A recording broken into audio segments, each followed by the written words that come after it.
Hello, my name is Yolisa Lawrence and I am an Atlantic Fellow for Health Equity based at Tikano.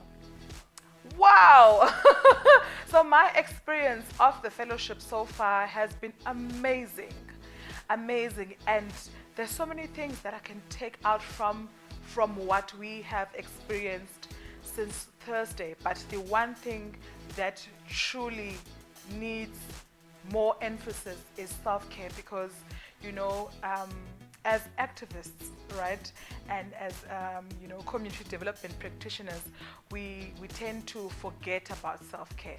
So we need to center that into us so that we are able to give more to our communities and the people around us and the world. So self-care. What it has made me realize about health equity is that it is intersectional, right? There are so many factors into play that speak to and affect health and equity, and I think we must not just narrow it down. We must look at those factors.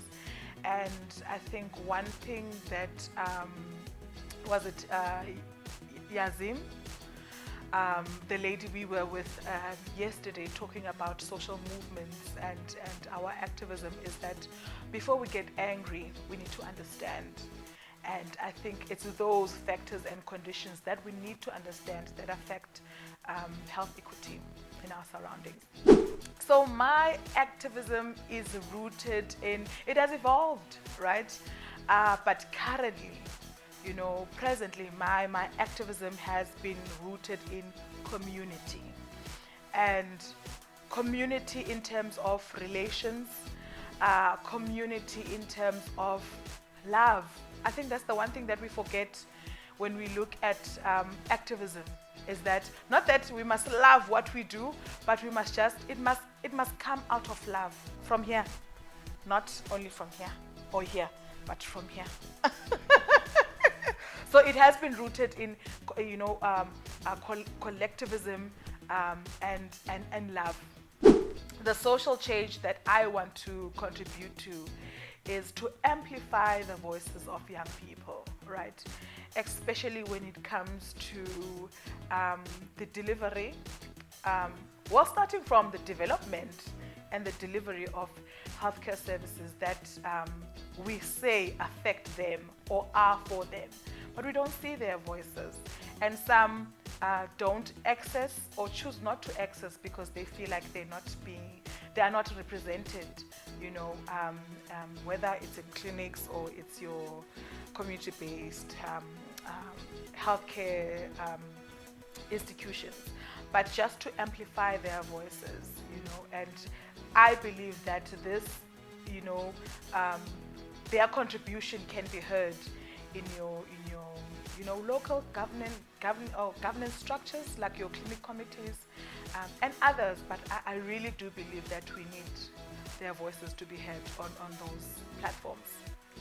3 things that need to change in South Africa with immediate effect.